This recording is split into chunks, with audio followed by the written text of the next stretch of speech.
Danny Aaron's has fallen off. Addressing the hate. Have I changed? What is Danny Aaron's doing? Russia is now claiming Britain is responsible for the attack on Moscow. Dear Russia, this is the man behind it all. Angry Ginge defends Danny Aaron's from the hate he's getting. About 4 months ago, I did a video titled The Misunderstood World of Danny Aaron's.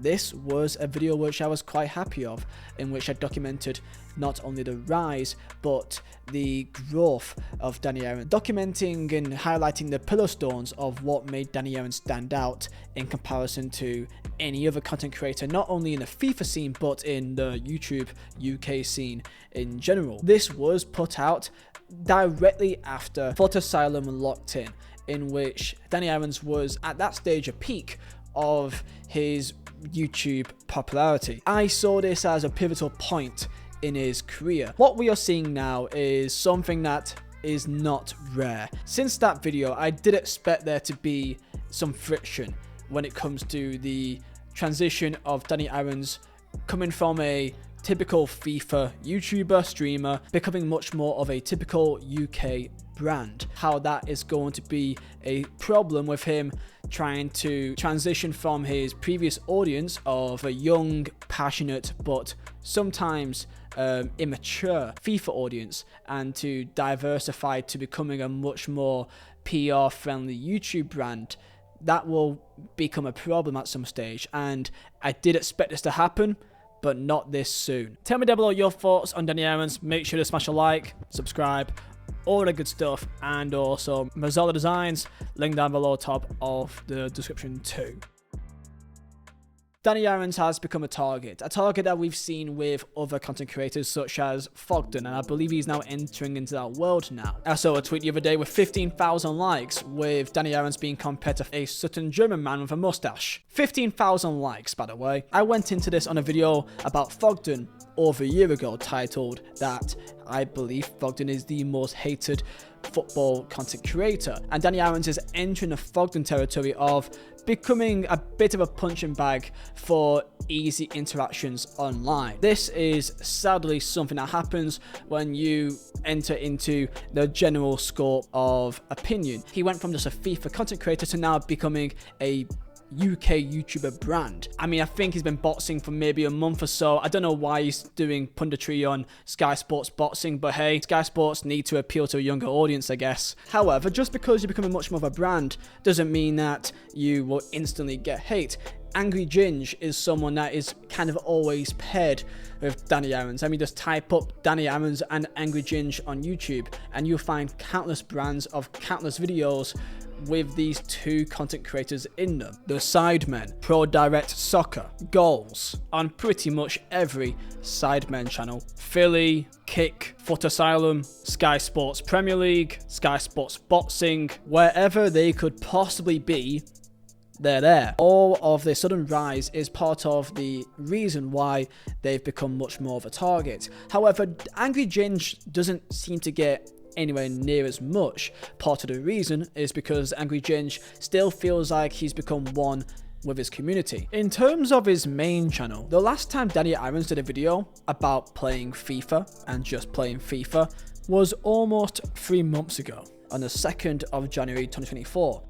Since then, his main content on his channel has changed to more football content creation videos. Videos about his new house, buying someone a dream car, charity matches, and football challenge videos. Even the ones that do involve FIFA doesn't really involve FIFA. It's just a football challenge video with a FIFA element in there, which is a smart way of doing it. However, this is a vastly different scope of his channel compared to what it used to be. Uploading every single day on not just 1 but 2 channels, alongside a stream pretty much each day as well. He's got Danny Aaron's More, which is a variety of different games, different types of content, but doesn't revolve around FIFA. And then Danny Aaron's Clips, which is the only FIFA channel that he has now, and each video for the last month or 2 has been all about his RTG of Adeyemi's army, which is a vast change compared to the content he used to create. As you can see, here's a graph of his streams in the last 2 to 3 years. The red bar behind indicates hours streamed, in which in the last year or so it's decreased to quite a large amount. Of course, one big factor is of course him moving into a new house and getting his setup completely ready. However, there is still a quite noticeable shift. For an entire year he streamed for most part pretty much every day. However, in the last 2 months he's only streamed 6 times. This again creates another disconnect between him and his community. And here lies a main key component here of why Danny Yarons has been getting more hate, despite Angry Ginge facing a rise in a similar manner. That Angry Ginge's content has still remained the same. He still does his GTA live streams, FIFA live streams. He's always still live on Twitch on a very regular basis, and his content on his YouTube and social platforms still remain the same. This can be seen very clearly by comparing how often they've been live streaming in the last year or so. And the reason why I'm bringing Angry Ginge so much, because they almost feel like they are inseparable at this stage, where they almost come as a duo, which is completely fine because they also represent very core fundamentals of what made them so popular in the first place. I went into this with my original Danny Yarons video 4 months ago. The pillar stones of what made Danny Yarons stand out from the rest and what made him so popular was his relatability.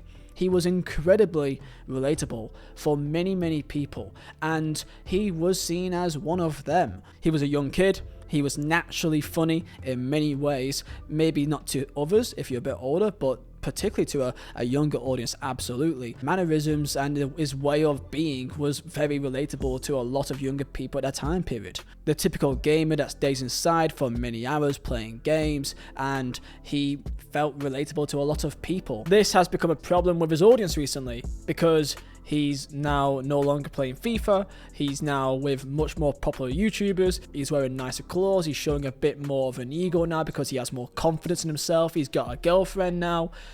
He's changing, which is completely normal. However, when you have a community that idolizes him in the manner that they do, it's understandable that young kids will feel like they've been left behind. And this is no fault to Danny Yarons. He should grow up, he should live his life, and he should be the person he wants to be.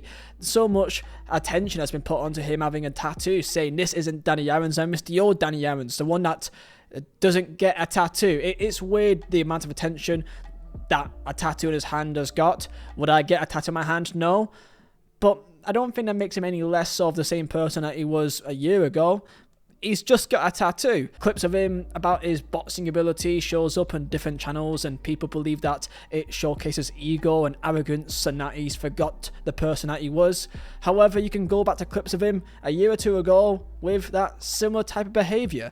The only difference is he now has nicer clothes and he's no longer playing FIFA while doing it. He's always been this type of person that has a bit of arrogance to him, and he was comedic because of it. So now that he's grown up and he's got some money, he's got a girlfriend now, apparently you can no longer act in that way. And by the way as well, I am refraining from talking about his relationship with his partner, because that's something that I find just genuinely weird, of how people care so deeply about the relationship about 2 random people that they don't know. I know that due to how it happened, it was quite public, so I guess that gives it more of a reason, but I don't know. I just find the kind of conspiracy theories you see about in terms of his change due to this relationship, I just find really odd, and sadly will always happen due to how it came about. But yeah, I mean, I think it's frankly irrelevant really. And also number 2 as well, he had something unique. His family element as well. His multiple videos involving his mother was very unique and worked incredibly. That also added to his relatability aspect too, and people felt like they really knew him, they felt like they knew his family, and people connected with him much more than anyone else. When you look at his parents, his mother, his father, they're completely normal English family which wants to look after their kid, and you felt really humbled by that, and it also was quite unique to see, and to see it actually work and have that chemistry in a YouTube online setting, which is typically very toxic, was again completely unique. that is something that we've now had for quite a while now, and that disconnect is there as well. And lastly, number 3 is consistency. For multiple months and years, he was live streaming almost every single day, creating content on 1, 2, 3, 4 separate channels and multiple other social media platforms too. And by no means is this something that you can do forever. This is incredibly tiring and is something that he worked very hard to build this audience in the first place. So by no means am I expecting Danny Irons to be live streaming 8 hours a day and making 3-4 videos as well every single night. That is not plausible and will only lead to burnout very, very soon. And that is something that he has changed as well. Those 3 things was the pillar stones of Danny Irons and what made him stand out. And all those 3 things in the last couple of months have changed, and that is a bit of a problem for him. And the transition of becoming this FIFA YouTuber nerd, so to say, to now becoming a UK brand will be a difficult one. A lot of this falls down to jealousy. The same reason of why Fogden got so much hate was underlying jealousy, and that typically is how it always will work. That what happens is they build you up so high to only take the pleasure to see you fall down faster than you rose up in the first place.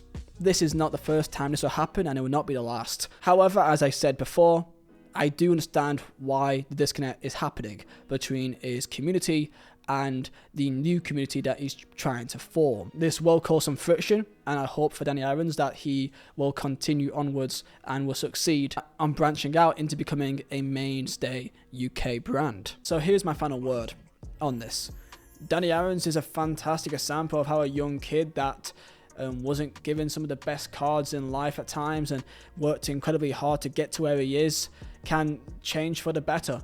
And despite people thinking that he should still stay in his room and play FIFA all day and act like a child, that's not plausible and something that he can't do for the rest of his life. He should be a great example for any kids that may be in a similar situation, that they can change their life by hard work and dedication on something. Danny Irons being a success is not something that happened overnight. It happened for multiple years. I knew him in the community from back in 2015, and he worked just as hard back then and acted the same back then to how he does now.